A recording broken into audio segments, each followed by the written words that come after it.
সমগ্ৰ ভাৰতবৰ্ষৰ লগতে অসমৰ কৃষকসকলৰ বাবে কিন্তু এটা সোণালী সুযোগ আহিছে আৰু এয়া হ'ল কৃষি সা-সঁজুলি যোজনা। আৰু এই কৃষি সা-সঁজুলি যোজনাৰ জৰিয়তে কিন্তু কৃষকসকলে চৰকাৰৰ তৰফৰ পৰা লাভ কৰিবলৈ গৈ আছে ট্ৰেক্টৰ বা সৰু ট্ৰেক্টৰ, পাৱাৰ টিলাৰ,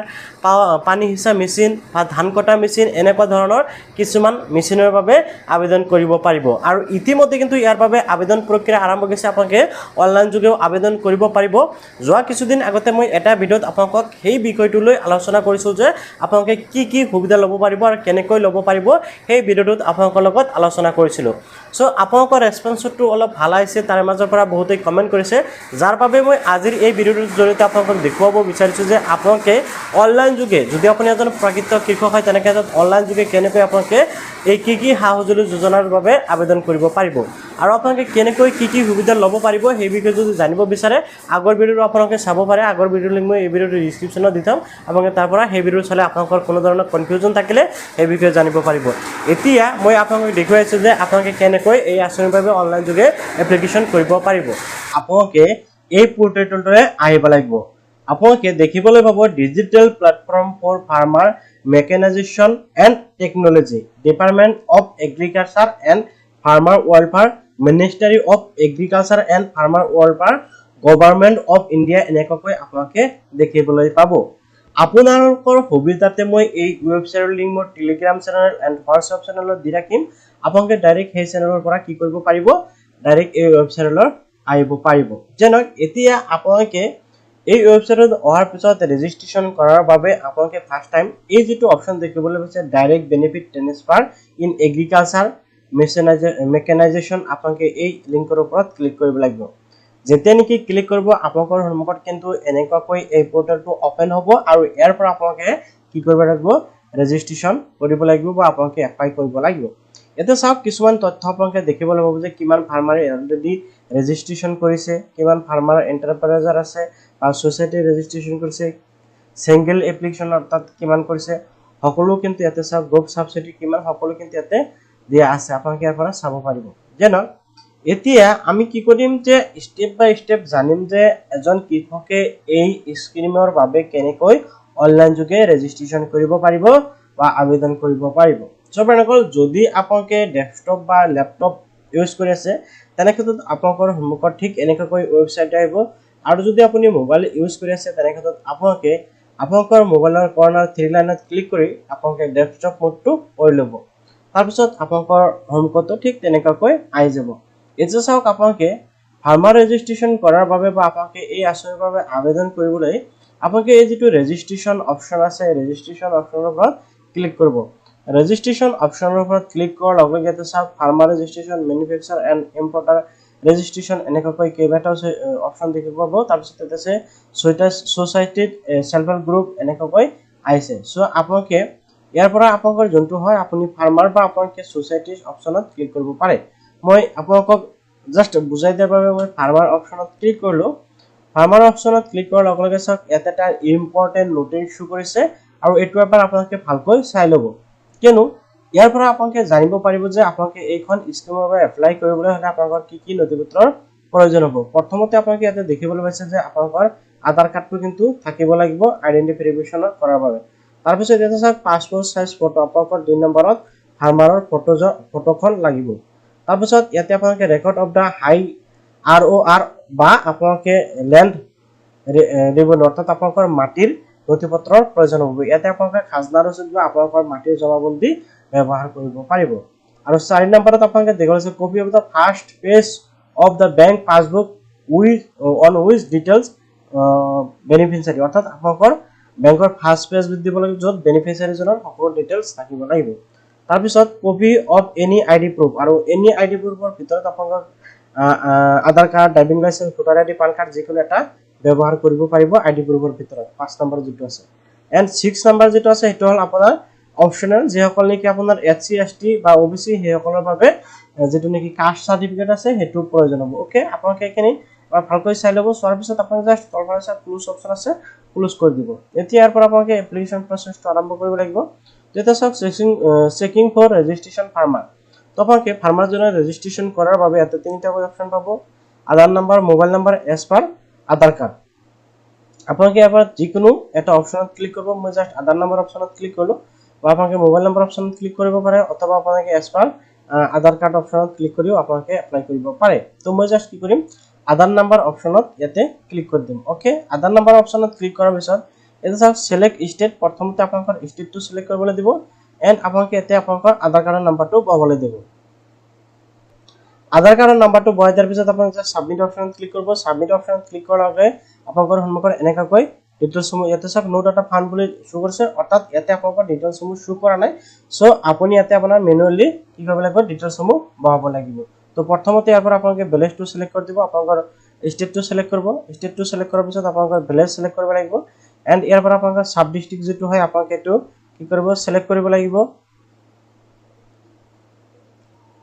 এন্ড ইয়াৰ পৰা চাওক আপোনালোকৰ ব্লকৰ নেম আপোনালোকে সিলেক্ট কৰিব লাগিব ওকে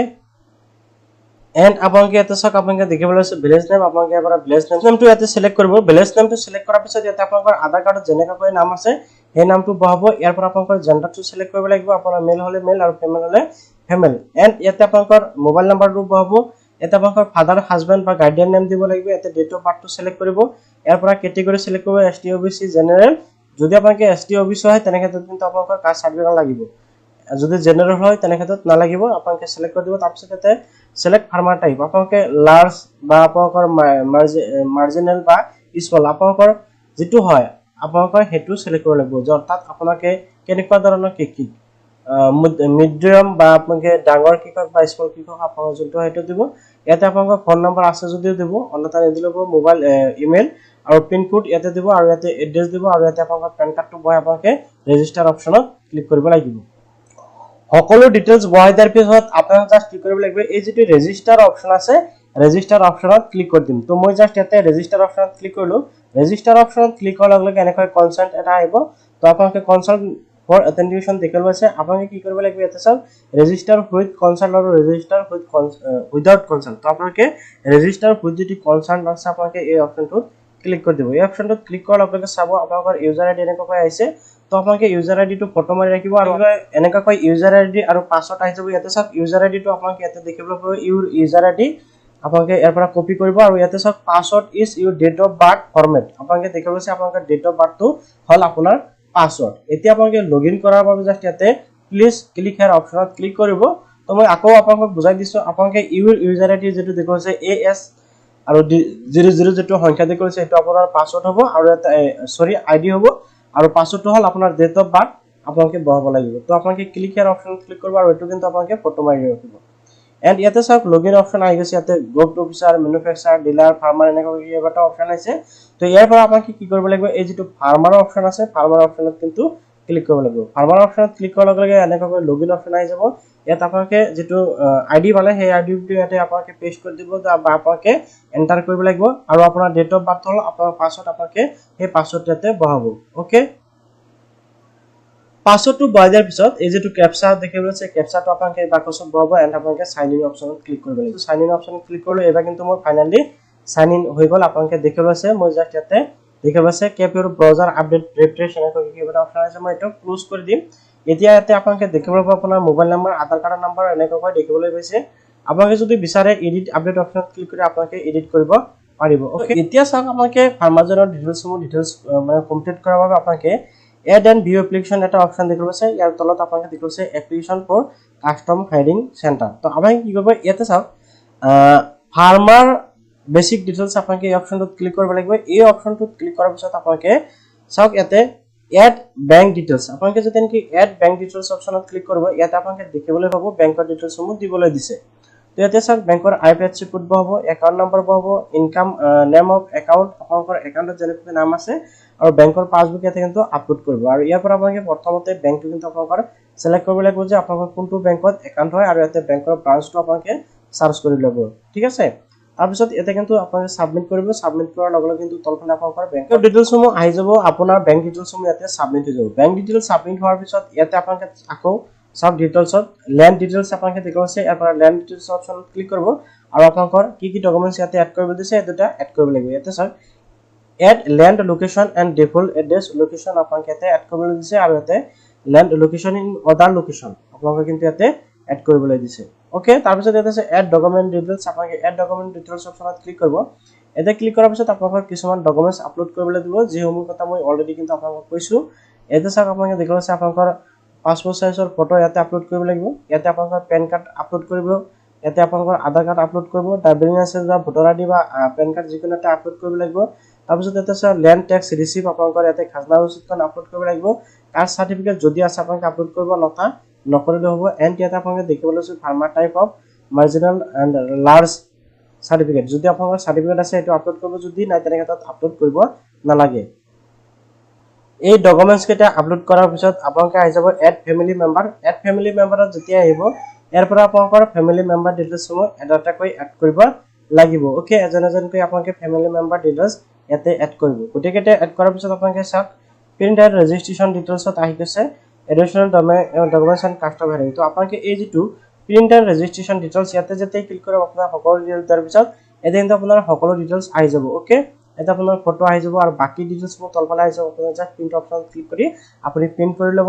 পাৰিব আৰু আপোনালোকে কিন্তু ইয়াৰ পৰা যেটো এপ্লিকেশন প্ৰসেস এই এপ্লিকেশন প্ৰসেসটো কিন্তু ইয়াৰ পৰা আপোনালোকৰ কমপ্লিট হৈ যাব তো আশা কৰিছো আপোনালোকে নিশ্চয় বুজি পালে যে কেনেকৈ ইয়াৰ পৰা আপোনালোকে এপ্লিকেশন কৰিব পাৰিব